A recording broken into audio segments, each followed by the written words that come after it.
আসসালামু আলাইকুম। অনেকদিন পর একটা রেসিপি ট্রাই করছি, তো ভাবলাম আপনাদের সাথে সেটা শেয়ার করি। খুবই সিম্পল একটা রেসিপি, আর আমি খুবই সিম্পল ওয়েতেই এটা বানাবো। তো চলুন দেরি না করে শুরু করা যাক। Let's go to the video. কি বানাবো সেটা একটু পরে শেয়ার করছি। এখানে আমি হালকা কুসুম গরম দুধ নিয়ে নিয়েছি, তার মধ্যে দিয়ে দিয়েছি ইস্ট। আপনারা হয়তো ইস্ট আর গরম দুধ দেখে বুঝতে পারছেন যে আমি কি বানাবো, হয়তো বা ধারণা করতে পারছেন। তো যাই হোক, এখানে আমি ইস্ট দিয়ে দিয়েছি প্রায় 1 টেবিল চামচের মতো। তারপর আর দুধের মধ্যে আমি আগে একটু চিনি দিয়ে দিয়েছি। এখন খুব ভালোভাবে মিক্স করে ইস্টটা যতক্ষণ না অ্যাক্টিভেট করা হয় ততক্ষণ পর্যন্ত অপেক্ষা করব। একটু নেড়েচেড়ে দিচ্ছিলাম আর ঢাকনা দিয়ে কিছুক্ষণ রেখে দিয়েছি, আর আমি এটা গরম জায়গায় রেখেছি। প্রায় 15 মিনিট পর খুব সুন্দর অ্যাক্টিভেট হয়ে গেছে। এখন আমি একটা প্লেটের মধ্যে নিয়ে নিচ্ছি, আর এখানে আমি ময়দা নিয়ে নিব পরিমাণ মতো, যতক্ষণ লাগে। আসলে আজকে আমি পিৎজা বানাবো, আর আমার ঘরে যা আছে তা দিয়ে আমি পিৎজা বানাবো। খুবই সিম্পল ওয়েতে, কোনো চিজ ব্যবহার করব না, কোনো মাংস ব্যবহার করব না, কিছুই না।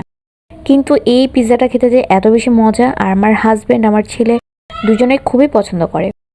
প্রথমে 1 কাপ পরিমাণ ময়দা দিয়েছি, তারপর এখানে অ্যাক্টিভেট করা ইস্টটা আমি দিয়ে দিচ্ছি।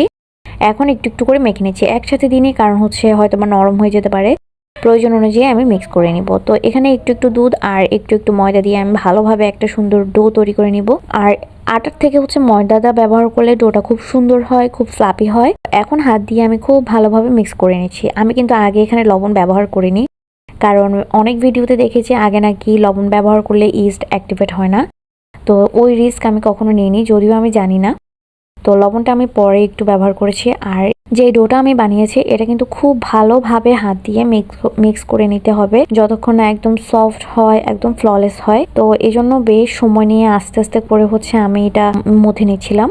আর দেখতে পাচ্ছেন যে চারপাশে ময়দা পড়ে একদম নাজেহাল অবস্থা, কারণ আমার জামা কাপড় নিয়ে অলরেডি আমার ছোট মেয়ে টানাটানি করে শুরু করে দিয়েছে। মানে ওদের জন্য আমি কোনো কিছুই করতে পারি না। তো যাই হোক, এটা ভালোভাবে মুথে তারপর আর একটা ঢাকনা দিয়ে আমি কিছুক্ষণ গরম জায়গায় রেখে দিয়েছি। এইদিকে আমি পিৎজার যে স্টাফিংটা আছে সেটা তৈরি করে নিব। এখানে আমি লম্বা করে গাজর কুচি করে নিয়েছি। গাজর দিয়ে আগে কখনোই পিৎজা বানাইনি, প্রথমবার বানাবো, জানি না কেমন হবে খেতে।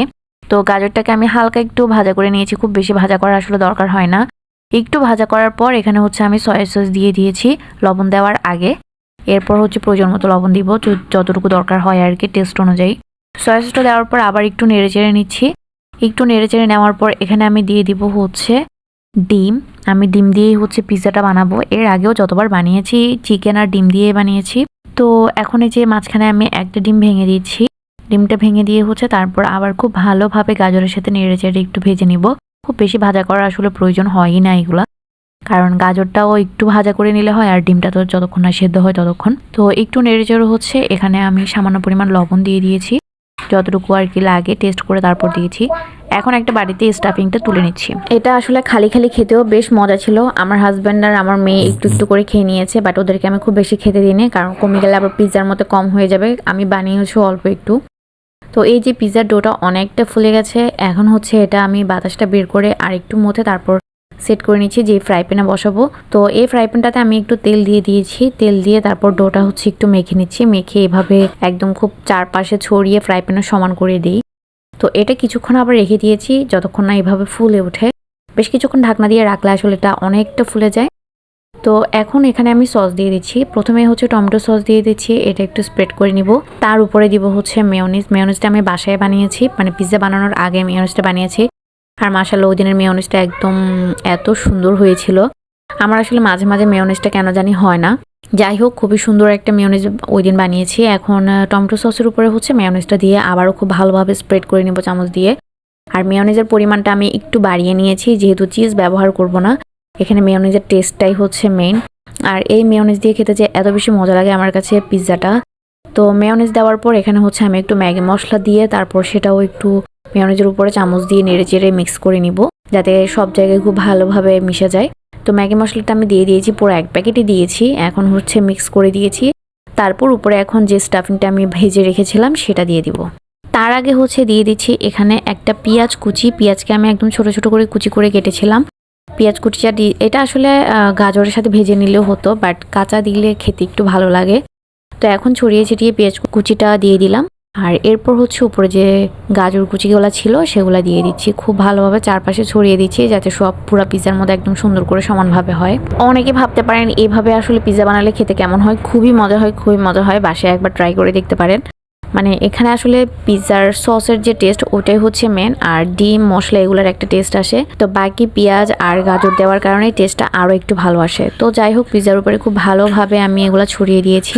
আমি যতবার পিৎজা বানিয়েছি ততবার আমি চুলাতেই বানিয়েছি, আর প্রত্যেকবার মাশাআল্লাহ চুলাতেই পারফেক্ট হয়েছে। যাই হোক, আমার পিৎজাটা এখন বসিয়ে দিয়েছি চুলায়, একদম হিট কমিয়ে দিয়েছি, আর 10 মিনিটে পিৎজাটা কিন্তু রেডি হয়ে যায়। এই যে খুব সুন্দর করে রেডি হয়ে গেছে আমার পারফেক্ট পিৎজা। এটা খেতে এত বেশি মজা ছিল, সবাই অনেক মজা করে খেয়েছে এই পিৎজাটা। তো রেডি করে আনার পর হচ্ছে এই যে আমার ছেলেকে দিয়েছে, ও বলছিল আমার একটু ছবি তুলে দাও, ভিডিও করে দাও, আর একটু ঢং করছিল মানে যাই হোক, এখানে কেটে নিয়েছি খাওয়ার জন্য, আর আমরা সবাই অনেক মজা করে খেয়েছি। এদিকে বাবা ছেলে ওরা খেয়ে তো খুবই খুশি, মানে ওদের কাছে এত বেশি মজা লেগেছে, তো ওরা খুশি মানে আমি খুশি। তো আজকের আমার ভিডিওটা এই পর্যন্ত। আপনাদের কাছে যদি আমার ভিডিও ভালো লেগে থাকে অবশ্যই আমার চ্যানেলটা সাবস্ক্রাইব করে দিবেন। এই যে ওর রিয়াকশন দিচ্ছে কেমন খেতে, খুবই মজা। Bye bye.